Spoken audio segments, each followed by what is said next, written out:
Halo guys, jumpa lagi dengan Delon di Techno Day. Dan di awal tahun 2023 ini, kita akan awali dengan mereview sebuah produk yang sangat berguna buat kita sekalian ya.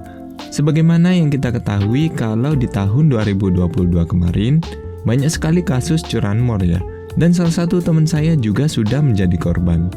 Dan kebetulan daerah rumahnya tersebut belum ada CCTV ya. Alhasil motornya melayang dan tidak diketahui siapa yang nyolong. Nah itu dia sekilas mengenai apa pentingnya dari CCTV ya. Sebenarnya CCTV ada bermacam-macam tergantung dari kualitas. Ada yang harganya murah banget tapi ternyata menghasilkan gambar yang jelek. Boro-boro mau lihat wajah orang, plat nomor pun juga ngeblur. Nah kali ini ada solusi berupa CCTV yang masih terjangkau ya guys. Jadi mereknya di sini adalah Tapo C100 yang dibanderol dengan harga sekitar 280-an. Jadi Tapo ini termasuk jenis produk dari TP-Link yang sudah terkenal ya. So pasti kualitasnya sendiri nggak kaleng-kaleng. CCTV ini katanya sih sudah bisa menghasilkan gambar yang jernih dengan kualitas gambar maksimal di Full HD. Lalu apakah benar sih dari hasilnya seperti itu? Langsung aja kita unboxing dari boxnya. Jadi Tapo ini CCTV yang dijalankan dengan menggunakan WiFi ya guys. Jadi paling nggak teman-teman sudah punya WiFi di rumah biar bisa dipantau di mana-mana. Mengenai fitur-fiturnya akan kita jelasin sambil jalan ya. Di dalam boxnya sendiri kita akan mendapatkan dari beberapa buku manual dan garansi ya guys. Nanti juga kita akan menginstalnya dengan aplikasi yang ada di Play Store. Lalu kemudian kita akan mendapatkan adaptor 5V yang sayangnya di sini masih berbentuk tradisional ya. Bentuknya bulat seperti ini. Jadi saya rasa teman-teman jangan sampai menghilangkannya ya. Soalnya nanti untuk mencari penggantinya sendiri agak susah kelihatannya. Tapi dari bentuknya insya Allah adaptor seperti ini akan awet. Ini panjangnya sekitar 3 meteran ya. Lalu kemudian kita akan mendapatkan sepasang baut untuk memasangkan CCTV-nya di dinding. Dan kemudian untuk yang terakhir kita akan mendapatkan sebuah CCTV yang berbentuk kotak seperti ini. Bentuknya cukup mungil ya, dan cukup ringan juga dari CCTV-nya. Depannya berwarna hitam pekat seperti ini, saya suka. Dengan detail berupa kamera di bagian tengahnya. Lalu di bagian bawahnya ini kelihatannya seperti lampu indikator untuk pairing. Dan kelihatannya beberapa lubang di sini adalah lubang mic. Dan sebenarnya di bagian atas lensanya ini ada lampu infrared ya. Cuman ketutupan dari kaca hitamnya ini. Kemudian di bagian sampingnya ada slot untuk micro SD dan sebuah tombol reset. Lalu di bagian belakangnya kita bisa melihat dari beberapa lubang speaker. Bagian plate bawahnya kita bisa melihat lubang dari tempat kita nanti untuk mencantolkan bautnya ya. Overall saya suka banget dengan bentuknya. Warnanya putih, terlihat elegan dan minimalis. Bagian bawahnya ini juga bisa ditekuk ya. Jadi kita bisa memasangnya untuk dalam berbagai posisi.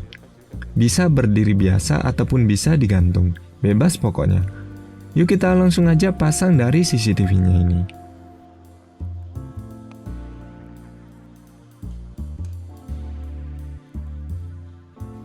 Nah setelah terpasang maka kita akan tinggal mendownload aplikasinya di Play Store yang bernama TP-Link Tapo. Langsung aja kita buat akunnya. Ini kebetulan sudah terinstall ya guys, jadi kita langsung aja pairing dari CCTV-nya yang sudah dipasang tadi. Jadi untuk langkah pertama di sini kita harus pairing dulu WiFi yang dipancarkan dari CCTV-nya ke HP ya. Jadi di sini namanya adalah Tapo Cam 9E7F. Kita langsung pairing aja dan kita kembali lagi ke aplikasinya. Di sini kita tinggal tekan tombol berbentuk plus di bagian kanan atas, lalu add pilihan kamera yang bernama Tapo C100. Lalu kemudian kita tinggal pairing aja dari kameranya. Jadi pastiin dulu LED indikatornya sudah blinking hijau ya. Setelah itu kita next aja hingga pairing selesai.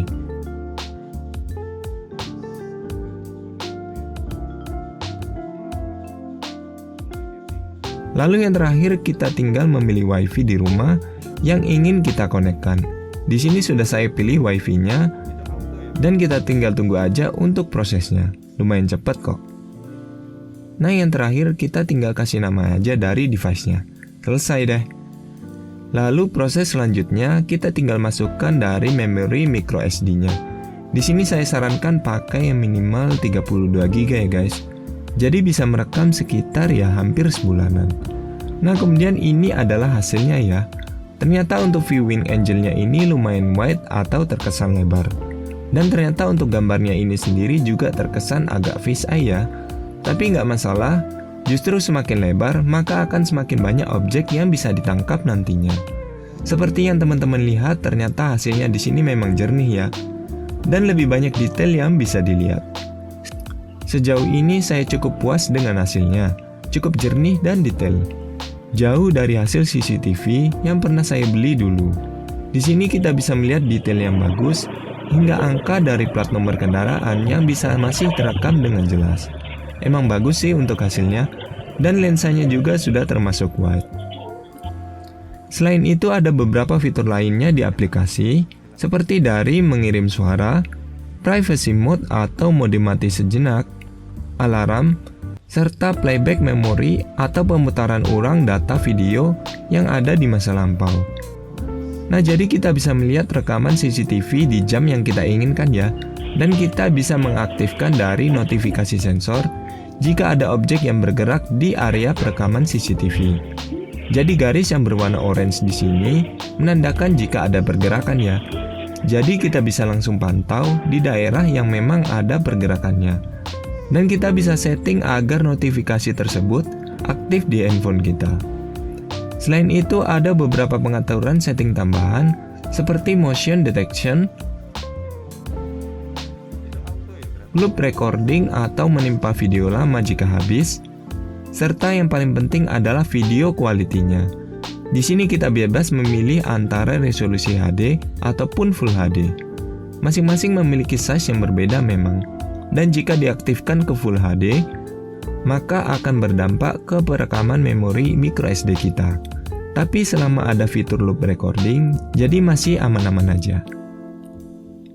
Nah untuk yang terakhir mungkin ada yang bertanya, bagaimanakah kualitas perekamannya jika di malam hari? Karena juga rata-rata tindak kejahatan ada di malam hari. Dan ternyata untuk kualitas hasilnya di sini sudah bisa dibilang bagus ya. Tidak banyak noise yang mengganggu seperti CCTV dengan harga yang lebih murah. Infrarednya juga lumayan terang, jadi masih termasuk bagus untuk hasilnya. Nah kemudian apakah CCTV ini worth untuk dibeli? Saya rasa di harga 200-an masih bisa dibilang terjangkau ya. Ya nggak apa-apa korban sedikit daripada nantinya apes di belakang. Apalagi untuk hasilnya sendiri sudah bisa dibilang bagus. Teman saya sendiri juga ada yang sudah memakainya hampir 2 tahunan dan masih awet sampai sekarang. Memang banyak CCTV dengan harga yang lebih murah, tapi yang namanya kualitas serta hasil memang tidak bisa dibohongi. Jadi CCTV Tapo C100 ini sudah termasuk recommended ya. Tapi buat teman-teman yang mungkin ingin mendapatkan produk yang lebih bagus lagi, bisa memilih dari Tapo C200. CCTV ini sudah bisa tilt atau berputar sebanyak 360 derajat. Cocok untuk rumah yang butuh pengawasan yang lebih luas. Oke guys, sekian dulu review hari ini. Kita akan jumpa lagi pada episode berikutnya.